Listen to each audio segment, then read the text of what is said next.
It's your boy Mo Damu Toby back with another video. Today we're watching Dragon Ball Kakumei, Ultra Instinct. Vegeta is born, Super Saiyan Broly destroys Doola. Alright.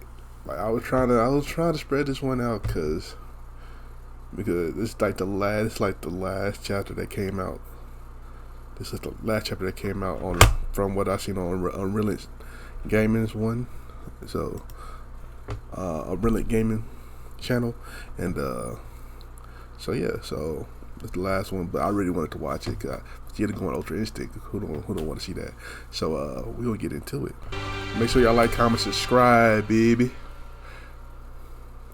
As the story of Dragon Ball Kakumei continues, following the initial events of Doola, Salaga, and the venerable heir Amaron having to invade and attack Universe 6, with the opening narration going as far as to shed more light on the history involving Amaron, was when the narration went on to state, Amaron, the venerable heir, had read Doola's memories and put his finger on the wonders that he felt towards Salaga. For he understood much later that Amaron had sent Salaga to meet him because Doola could never have refused the proposal from the person that he admired the most, as the opportunistic nature of the venerable heir had led him to play on Doola's feelings in using them against him to win over his devotion. Doola was equally quick to understand this, but he didn't attach any importance to it since their respective objectives were so closely aligned. As indeed Doola and the others had shared a common vocation, glory certainly on different scales, it was by moving forward with such prestigious people that had convinced himself he couldn't dream of anything better. And as the echoes of his name had spread and merged with that of the magicians he admired, Salaga had always considered Doola to be his equal, and so he was learning to do the same and to see him as his most loyal companion. But then the venerable heir's efforts had bore fruit and brought them closer to the highest authorities in Universe 14, in which to that which poor demons could boast that have I left my mark on my era, as Salaga did many centuries before, Doola questioned, as Doola had wandered on this threshold of the final death knell of his life. For Doola had seen himself as a banal entity moving through the darkness, but paradoxically, his deepest wish was to not end up in oblivion, but to be rather at the center of the cosmos's brightest lights. To which moreover, when then having to venture back and seeing Doola having to battle against a fully controlled Super Saiyan Broly on planet Sadala, upon Doola having to also be shown unleashing his full power against him, as it was only upon Doola being shown having to have enough of Broly's antics was when Doola then went on to shout, "And with that, I surely intend to go out with a bang." And the bang indeed Doola was in fact intending on causing, because with Doola now shown having to give it his all in channeling all of the inner energy he had onto the surface and ensuring that he was going to destroy Broly once and for all, Doola ended up even going as far as to surprise Broly upon this initial power-up, as Broly then went on to say to himself, his energy is concentrating into a singular point?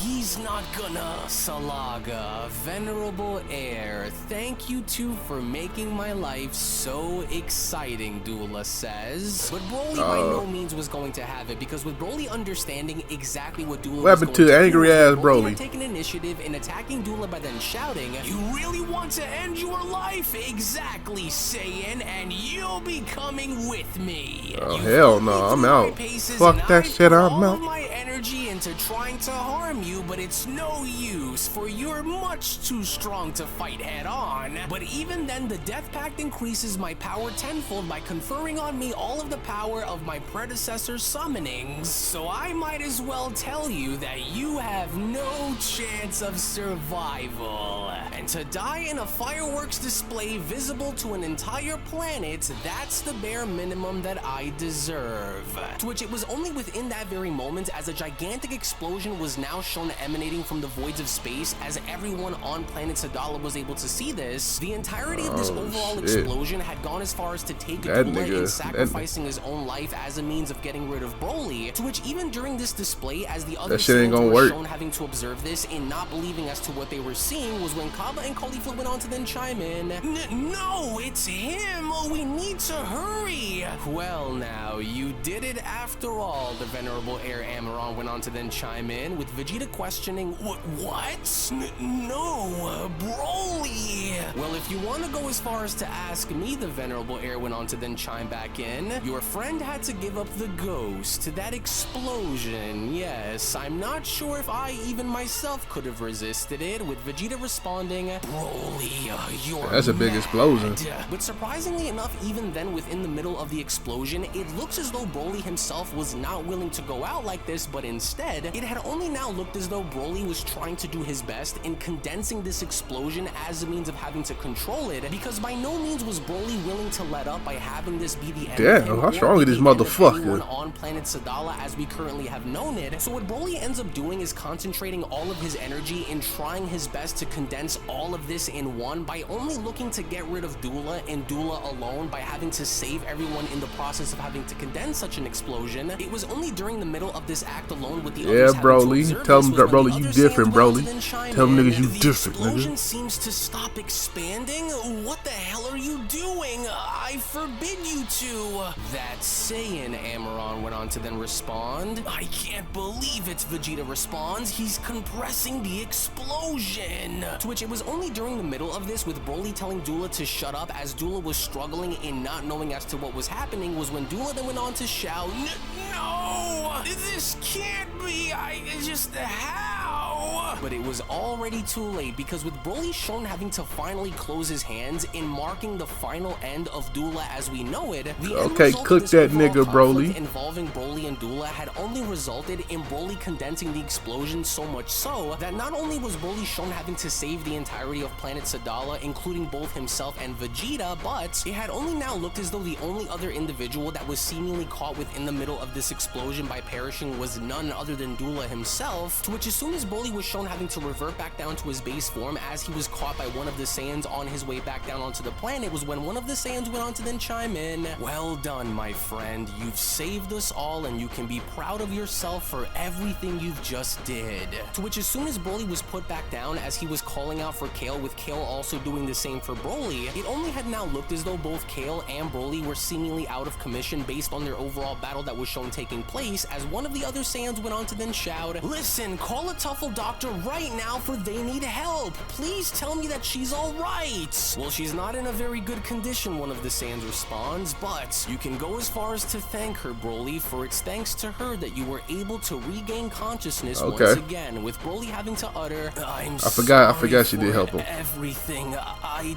didn't mean to. Kale, no, Kale, you mustn't move, one of the other Saiyans went on to then tell Kale. You're in no condition to be moving. Please remain where you are, as Kale went on to then utter, But Broly, it's not your fault, okay? I know, Broly responds, but then it was only just from out of nowhere with Vegeta shouting for Broly to move because something was just about to happen, where it was only now from out of nowhere, unbeknownst to Broly, with Amaron looking to attack him while he was blindsided as Vegeta was shown getting in the way, that ultimately had led to Vegeta saving Broly in the middle of this entire ordeal, as Broly was not paying attention as to what Amaron was shown doing, to which as a means of escape as Broly was able to be successfully shown getting out of the way because of Vegeta was when Vegeta was shown getting ready and standing against Amaron, with Amaron having to then respond, Very good, bravo, Vegeta. As I must say, as far-sighted as I may be, I must admit that I never thought even for a second that my subordinates would die here today, but we built different. So they built different. Is a congratulations, with Vegeta responding, Oh, please, spare us your petty words, with Amaron responding, Oh, well, your wife is safe, my dear Vegeta, and that's what matters most, doesn't it? And this began to hit Vegeta hard because as soon as Vegeta started to don't bring up his wife, nigga. We don't know you. To say to himself, I was so focused on him that I hadn't felt his ki reappear, and so what a relief. And so nothing seems to be going according to plan after all, eh, God of Destruction, Vegeta questions? Oh, no.